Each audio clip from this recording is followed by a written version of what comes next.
Hey, let's talk about marketing your bookkeeping business. So I made this video because number one, the main question I get asked, whether it's on Facebook, Instagram, or LinkedIn, is, how do I get clients, right? A lot of people try different methodologies, like they try networking events, maybe they are trying to refer on like friends and family and like word of mouth, but it's very, very hard for most people to get networking word of mouth to significantly impact their business. I'm not saying it doesn't work. I'm just saying for the majority of people who try to get started and need to like get their business moving faster, it can be very, very challenging to make those work in a very time-effective manner. So for me, my firm, we started back in 2015. It took us about 16 months to get to like 17K a month in like sales for bookkeeping and VFO services. Now, these are lessons I've kind of learned along the way. Like some people ask, like, why do I put videos on my YouTube channel? It's to really give you guys a way to learn things I wish I had known when I got started. Now, a percentage of the people who watch these videos are going to, of course, join our mentorship programs. That is another method or reason why we do these videos. But for people who maybe you're not quite ready to join our mentorship program, there's still a lot of really good value inside of this. And we offer like a preview into what it's like to actually like coach and be worked with us. Also, if you have seen some videos, maybe you do want some help. Maybe you've been thinking about starting your business, or maybe you're already starting your business, just not quite growing or moving at the speed with which you want, and you want to avoid a lot of the mistakes that cause most people to fail. Go ahead and click the link inside the description, either above or below the video, to book a call with myself or a member of my team to see if we can help you inside of our mentorship program. So let's jump into this thing. So I'm going to go through 3 different steps you can take to market your business. So number 1, partnerships make the dream work way faster. So if I only had one thing, let's say that it's like the beginning of tax season and I have no marketing, I have no clients, I have no brochures, no websites, what am I going to do? I'm going to immediately start establishing partnerships. Now, the one challenge those people face is that when I say partnerships, they instantaneously think of, oh, I'm going to go to like CPAs or tax professionals. And yeah, those are good, places to go, but majority of people are going to be reaching out to those same people. So the best types of partnerships are the ones that are already under your nose, but maybe they're more like professional services. So I actually have a book out, and like you can go inside like the link in the description to go check out the book that we have. It teaches you and breaks down how to go and identify who's the right partner for you, how to go and connect with the partner. Because one thing that's really hard is like when you're doing partnerships, a lot of people just try and like cold call the partner, right? And oftentimes what happens is if you're talking to anyone who has any kind of like success or status, they're gonna have someone who's like managing their front desk or managing their phone. For example, for me, outside of the students inside my mentorship program, it's very hard for you to text me, right? Because I have a virtual assistant generally is like looking through all different messages, looking at the comment section, right? So it's like if I don't really want to talk to somebody, I generally don't, right? And there's different qualifications someone has to have in order for them to get patched through to my direct line, right? But it's just kind of like, it's the same thing with other business owners, right? So if you're just cold calling, you're just only going to get like a receptionist or the front desk or the office admin or the office manager. And they're oftentimes trained to, really shoot people down to like protect the owner's time, because the time is like really important to the owner to be able to like grow their business, right? So number 1, you have to go and like think of like what's the easiest and the best way to go and approach them. And number 2, is once you approach them, like, why should someone really want to work with you? You need to be able to make it very, very win-win for them. In some cases, that can be giving a referral fee. In some cases, that could be putting them in contact with someone better. Maybe you have a connection that they want, and then by being able to actually like connect the two of them together, maybe they're going to feel really good about wanting to work with you and they want to reciprocate. In some cases, it could be finding out that maybe they have like a favorite sports team, and then you actually give them tickets to that sports team. It could be that you give them like a Mont Blanc pen. It could be anything. Like you have to be very, very creative when it comes to partnerships in order for you to be able to get them to want to reciprocate and start sending stuff to you. Now, that's number 1 is partnerships. Number 2, whenever I'm thinking about marketing for my accounting and bookkeeping business, I like thinking 2 passive channels, 1 active channel. So, kind of like we were talking about before, when it comes to partnerships are really a passive channel. It means the leads are coming to you even if you're not actively doing marketing. Now, in the beginning, we always want to do 2 passive or 2, what was it? That's 2 and 1. So give me 1 sec. My computer just kind of went down. It's 2 passive channels and then 1 active channel. over time, you can start like dropping the active channel off as your firm like builds up and builds up and builds up, and you no longer have like spots. But in the beginning, I like really focusing on like 2 channels. Now, again, why not just go straight into 2 channels that are passive and skip the active? It's because you generally want speed in the beginning. So it's like the active one is something you can actively control. And you know, if you put out this much output, this much time, this much effort, this much energy, this much creative, you're going to get a certain return back. And it just makes things very, very consistent. Because, you know, the biggest thing that we kind of struggle with when we're starting out is that we don't know if what we're doing works. So if you don't have something, you know, that's kind of like rewarding all the hard work you're putting in, it's very easy to get frustrated and get discouraged, right? And frustration, discouragement is really the place that most dreams go to die, right? Because most people can only stay in a state of like discouragement or frustration for so long before they're looking to like quit, or before they're looking to like really change courses of direction. So that's number 1. We have to make sure that it's something that, number 1, we can control with the active, and then number 2, it's passive. So the other reason why I like having passive streams, it's very similar like passive income. It's very similar. I almost think of it like streams, right? People talk about like, income streams, right? But usually when people talk about income streams, they're talking about like, you know, like maybe you have like real estate here, then you have like stocks, then you have like a business, then you might have another business, then you might have another business, then you have an e-commerce store, and you have like a million different businesses, right?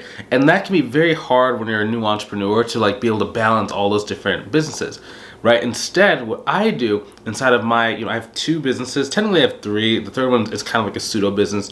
I do like art sales for like some different sculptures my family makes and stuff like that. But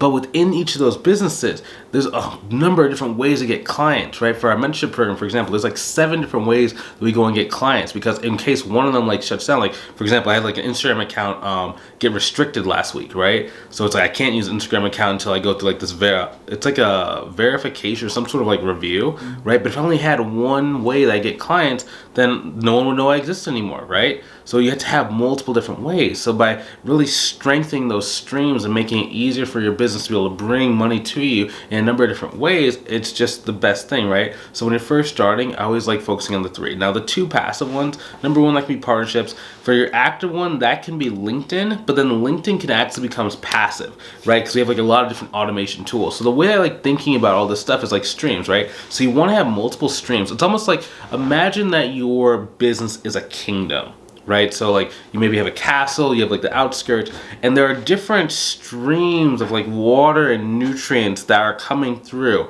And then you can either have bigger, wider, deeper streams, or you can have multiple streams. Some people like going very deep. I'm a person that like just having like a bunch of different streams, just in case one of them gets cut off. I always have access to nutrients inside of my village, inside of my kingdom, right? And it just always makes sure that you're very, very diversified within your business, so that in case, like, let's say, for example, let's say you have a partner and that partner decides to take like a 6-month vacation, or they take the year off, right? Now you're not getting leads from that partner. So if you only have one partner, you're out of luck, right? So if you have like a LinkedIn account, you have 2 different partners, you have 3 different partners, 4 different partners, 5 different partners, you have speaking events that you're doing, you have a Facebook account, you have advertisements, you have Instagram, etc., etc. You're so diversified that you're extremely protected. Now that's down the road. In the beginning, just stick with 3. Right. So a good example, this is one of my students named Audrey. So she's at about $25,000 per month in sales for her business. Now, for her 2 passive is number 1, referral partners. Number 2, it's LinkedIn. Now, LinkedIn, of course, starts off active, right? Because you're building connections, you're answering comments, you're sending friend requests, you are posting content. In our program, we don't necessarily post content, but most people do. But the way that we kind of do it is basically building relationships. But we have an actual machine, so we have different applications that can plug into LinkedIn and can start bringing leads and bringing clients to you without you having to really go on LinkedIn, right? You just have to like press start on the machine and then just tell it how long you want the machine to run, and then how many different like leads you want, and it just keeps moving and moving and moving and moving, right? It does take some time to set that up, but once you do set it up and you find like the initial criteria to make it very successful, you just turn it on and it just goes, right? So it makes it very easy for her to go. Now her new active method is now speaking events. So speaking events are optional, right? If you're an introvert, if you don't like talking in front of people, that's not for you. It's just she started getting invited to different speeches from different like partners in the local area. So she just goes to the speeches. She does like a anywhere between like 30 minutes to like 45-minute long presentation. I can give you the scripts if you ever wanted to do one of those and you just don't know how to do a speaking event. I can give you the scripts.